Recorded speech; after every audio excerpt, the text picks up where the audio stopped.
అందరికి నమస్తే. ఈవీఎంలు మంటలో కాలిపోయినాయి. 4000 ఈవీఎంలు కరెక్ట్గా రిజల్ట్ వచ్చి నెల మీద 6 రోజులు అయింది. వెస్ట్ బెంగాల్లో జరిగింది. ఇది చాలా విచిత్రంగా జరిగింది. ఆ ఫైర్ యాక్సిడెంట్ కూడా చాలా విచిత్రంగా జరిగింది. 10 నియోజకవర్గాలకు సంబంధించిన ఈవీఎంస్ మొత్తం మంటలు కలిసిపోయినాయి. ఏం జరిగింది? ముందు సబ్స్క్రైబ్ చేయండి, షేర్ కూడా చేయండి. ఎలక్షన్ రిజల్ట్ వచ్చినప్పటి నుంచి పోయిన నెల 4 వచ్చింది ఎలక్షన్ రిజల్ట్. అప్పటి నుంచి వెస్ట్ బెంగాల్లో జరుగుతున్న ఆ వీడియోలు కానీ ఆ వార్తలు చూస్తే అసలు భారతదేశంలో ఇట్లా జరుగుతుందా అనిపిస్తుంది. సరే, ఓరు గెలిచినరు, ఓరు ఓడిపోయినరు, వాళ్ళు గవర్నమెంట్ ఉన్నప్పుడు ఏం చేసినారు? అక్కడి నుంచి మార్పు కోసమే కదా బీజేపీ కోటేసినారు అక్కడ వాళ్ళు. కానీ బీజేపీ వాళ్ళు ఇంకా ఎక్కువ హింస చేస్తున్నారు అక్కడ వెస్ట్ బెంగాల్లో. హింస అసలు ఇళ్ళలోకి జొర్రి ఇళ్ళల్లో ఉన్న వాళ్ళను వాళ్ళ మీద కోడిగుడ్ల దాడి చేయడము, ఎక్కడో ఎయిర్పోర్ట్లో కనిపిస్తే వాళ్ళ మీద అటాక్ చేయడము, ఆ పని చేస్తున్నది బీజేపీ గవర్నమెంట్ అక్కడ. అయితే ఇప్పుడు ఏమైందంటే కోల్కతాలోని అలీపూర్ అంట, అదేంది 4000 ఈవీఎంలు కాలిపోయినాయంట. దాని మీద ఆల్రెడీ మినిస్టర్ కూడా మాట్లాడి ఎఫ్ఐఆర్ అయింది, అది వేరే విషయం. కానీ ఇది సాధారణ అగ్ని ప్రమాదంలాగా కనిపిస్తలేదు. ఎందుకు కనిపిస్తలేదంటే భవనంలో, అది గవర్నమెంట్ బిల్డింగ్, 2-3 అంతస్తుల్లో ముందు మంటలు కనిపించినాయంట. తర్వాత 7, 8, 9, 10 అంతస్తులకు వ్యాపించినాయి. మధ్యలో 4, 5, 6 అంతస్తుల మీద ప్రభావం లేదు. ఏం జరిగి ఉండొచ్చు? ఇది అగ్ని ప్రమాదమే అనుకోవాలనా? ఎందుకంటే రిజల్ట్ వచ్చి జస్ట్ నెల దాటింది.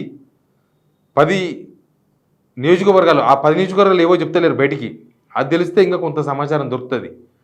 ఆ 10 నియోజకవర్గాలు ఏదో తెలియదు. కానీ 4000 ఈవీఎంలు మొత్తం ఏముంటుంది? మొదలేదంతా కొంత సెన్సిటివ్ ఉంటుంది, తెలుసు కదా, మొత్తం ప్లాస్టిక్ దాంతో ఉంటుంది. మొత్తం కాలిపోయినాయి మంటలుల్లా. అసలు 2-3 అంతస్తుల మంటలు వచ్చి 7, 8, 9, 10 అంతస్తులకు వ్యాపించినాయి. మధ్యలో 4, 5, 6 అంతస్తుల మీద ప్రభావం ఎందుకు లేదు? చాలా అనుమానాలు. మొదలే ఈవీఎంల మీద చాలా అనుమానాలు. ప్లస్ అది వెస్ట్ బెంగాల్ ఏం జరిగిందో తెలుస్తలేదు. అక్కడ 15 సంవత్సరాలు మమతా బెనర్జీ గవర్నమెంట్ ఉండే, వ్యతిరేకత ఉండొచ్చు, బీజేపీకి ఓట్లు వేసి ఉండొచ్చు. కానీ ఇప్పుడు ఈ ప్రమాదం ఎందుకు జరిగింది అనేది చాలా ఇంపార్టెంట్ పాయింట్. ఈవీఎంలు టాంపరింగులు, ఈవీఎంలతోనే బీజేపీ గవర్నమెంట్ వస్తుందని, వాళ్ళకి ఎక్కడ అవకాశం ఉన్నా, ఎక్కడ ప్రభుత్వం రావాలంటే అక్కడ వస్తుందని, అవి ఈవీఎంలతోనే వస్తుందని చాలా అనుమానాలు ఉన్నాయి. ఎలక్షన్ కమిషన్ కూడా ఈ అనుమానాలు నివృత్తి చేస్తలేదు. మనం ఏపీ ఈవీఎంల గురించి మనం చూసినాం కదా. ఏపీ ఈవీఎంల అసలు పడ్డ ఓట్లకు తర్వాత కౌంటింగ్ ఓట్లకు సంబంధం ఉండదు. సాయంత్రం 7 దాకా లేని ఓటింగ్ పర్సెంటేజ్ 7 తర్వాత ఓటింగ్ పర్సెంటేజ్ అమాంతం పెరిగిపోయింది. ఇది దేశవ్యాప్తంగా ఉన్న అనుమానాలు. అసలు ఇది ఒక డిమాండ్ వచ్చింది, ఈవీఎంలు మొత్తం రద్దు చేసి బ్యాలెట్ పేపర్ మీద పెట్టండి ఎలక్షన్. అప్పుడు ఎవరి బలం ఏందో కరెక్ట్గా, ప్రజాభిప్రాయం ఏందో కరెక్ట్గా తెలుస్తుంది. అంతేగాని ఉత్తగా ఈవీఎంలు మేనేజ్ చేయడానికే ఎవరు అధికారం ఉంటే వాళ్ళు ఈవీఎంలు మేనేజ్ చేసుకోనికే దానికి ప్రజాస్వామ్యం ఎందుకు, దానికి ప్రజా అభిప్రాయం ఎందుకు, దానికి ఎలక్షన్ ఎందుకు, దానికి ఇన్ని కోట్ల రూపాయల ఖర్చు ఎందుకు, ఇది వస్తుంది. ఇది మాత్రం చాలా అనుమానాలు. దీని వెనుక ఏం కుట్ర ఉండొచ్చు అనేది ఎవరికి తోస్తలేదు. సరే, ఆల్రెడీ ఎఫ్ఐఆర్ అయింది, దర్యాప్తు అవుతుంది. కానీ అసలు ఏ ఎమ్మెల్యే లేదా దీనికి ఎవరు బాధ్యత వహించాలని కూడా తెలియదు. మొత్తం కోల్కతాలోని అలీపూర్ ప్రభుత్వ భవనంలో జరిగిన అగ్ని ప్రమాదం పైన ఎఫ్ఐఆర్ నమోదు చేసిన పోలీసులు. ఫోరెన్సిక్ దర్యాప్తు కొనసాగుతుంది. అవి గవర్నమెంట్లకు అనుకూలంగానే పనిచేస్తుంటాయి వ్యవస్థలు. తర్వాత మంత్రి కౌశిక్ చౌదరి ఆయన చెప్పిన ప్రకారం 4000 ఈవీఎంలు ఆయన కన్ఫర్మ్ చేసేసిండు, 4000 దగ్ధమైనాయని. పశ్చిమ బెంగాల్ ఎన్నికల్లో ఉపయోగించిన యంత్రాలుగా పేర్కొన్నారు. అవే ఈవీఎంస్ అంట, అవి వేరే ఎక్స్ట్రా ఈవీఎంసో లేకపోతే పాడైపోయిన ఈవీఎంస్ కాదు, కరెక్ట్ ఈవీఎంసే. కొన్ని నివేదికల ప్రకారం ఈ ఈవీఎంలు 10 అసెంబ్లీ నియోజకవర్గాలకు సంబంధించినవిగా చెప్తున్నారు. కానీ ఆ 10 నియోజకవర్గాల పేర్లను ఇప్పటికీ అధికారికంగా బయటపెట్టలేదు. మంత్రి సాబోటాజ్ అవకాశాన్ని ప్రస్తావించిన అంటే ఎవరో మంత్రి మీద ఆరోపణలు వస్తున్నాయంట. ఇప్పటివరకు దాన్ని నిర్ధారించే ఫోరెన్సిక్ ఆధారం బయటపడలేదు. అగ్ని వ్యాపించిన తీరు అసాధారణంగా ఉందని అధికారులు చెప్తున్నారు.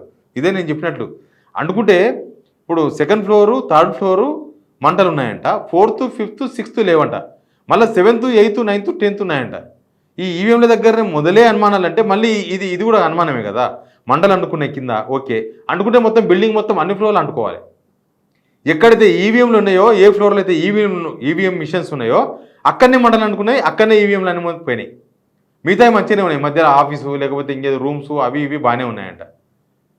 ఏం జరిగి ఉండొచ్చు, ఎవరికి అవసరం ఉండొచ్చు? ఇప్పుడు మమతా బెనర్జీ ఓడిపోయింది, ఆ 10 అసెంబ్లీ నియోజకవర్గాల్లో ఒకవేళ ఏదైనా చీటింగ్ జరిగింది, అక్కడ ఏదో బీజేపీ కావాలని చేసింది అనుకుంటే ఆ 10 నియోజకవర్గాల్లో ఒకవేళ తృణమూల్ కాంగ్రెస్ గెలిచినా అధికారంలోకి రారు. ఓలా మరి ఎవరు చేసి ఉండొచ్చు? ఇప్పుడు అధికార పార్టీ అక్కడ బీజేపీ ఉంది, తృణమూల్ కాంగ్రెస్ వాళ్ళు వాళ్ళ 10 ఈవీఎంలు కాలబెట్టి వాళ్ళకు వచ్చేది ఏం లేదు. బీజేపీ వాళ్ళ 10 ఈవీఎంలు కాలబెట్టడం వెనుక బీజేపీలకు వచ్చిన ఫాయిదా ఏంది? దీనిలో వాళ్ళకు వచ్చింది ఏంది? ప్రతి దగ్గర ఇదే జరుగుతుంది. ఏపీలో జరిగింది, ఇక్కడ జరుగుతుంది. మహారాష్ట్రలో ఈవీఎంల మీద అనుమానాలు వచ్చినాయి. ఈవీఎంలో తెలుసు కదా, మహారాష్ట్రలో ఏకంగా ఒక ఊర్లో బ్యాలెట్ ఎలక్షన్ జరిగింది, బీజేపీకి 90% ఓట్లు వచ్చినాయి ఈవీఎం పెడితే. బ్యాలెట్తో వాళ్ళు ఊరోళ్ళే పెట్టుకున్నారు, అరే మన ఊళ్ళో బీజేపీ లేదు, అసలు ఇదెట్లా సాధ్యమైందని బ్యాలెట్ పెట్టుకుంటే 90% కాంగ్రెస్కి వచ్చినాయి, 10% వాళ్ళకి వీళ్ళకి అందరితో పాటు బీజేపీకి వచ్చినాయి.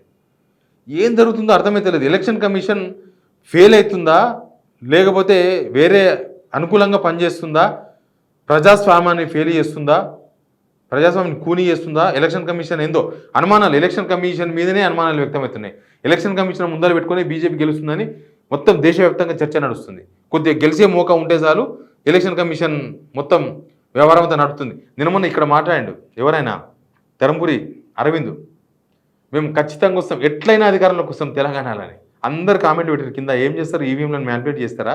ఈవీఎంలో టాంపరింగ్ చేస్తారా? ఈవీఎంలో అట్లా చేస్తారా? ఈవీఎంలో నమ్ముకున్నారా మీరు? అంటే వర్క్ లేదు, ఇవి గెలుస్తామంటున్నాడు ఆయన. ఇట్లా చాలా చాలా అనుమానాలు ఉన్నాయి ఈవీఎంల మీద. అమెరికా నుంచి కూడా అనుమానాలు ఉన్నాయి. బట్ ఇక్కడ జరిగింది మాత్రం చాలా అనుమానాస్పదంగా ఉంది, ఇంకా చాలా అనుమానాస్పదం, కన్న ముందు కనిపిస్తుంది. సరే, ఏపీలో రాత్రి పర్సెంటేజ్లో పెరిగిందో ఇప్పటిదాకా ఎలక్షన్ కమిషన్ ఆన్సర్ చేయలేదు. కానీ ఇప్పుడు వెస్ట్ బెంగాల్లో 2 ఫ్లోర్లకు అంటుకున్న మంటలు మధ్యలో 3 ఫ్లోర్లకు అంటుకోకుండా పైన ఉన్న ఫ్లోర్లకు కరెక్ట్గా ఈవీఎంలు ఎక్కడెక్కడైతే స్టోరేజ్ ఉన్నాయో 4000 ఈవీఎంకి సంబంధించిన వీవీప్యాట్ దానికి సంబంధించిన మొత్తం ఎట్లా మంటల్లో కలిసిపోయినాయి. ఖచ్చితంగా ప్రజలకు సమాధానం చెప్పాలి ఎలక్షన్ కమిషన్. Please subscribe.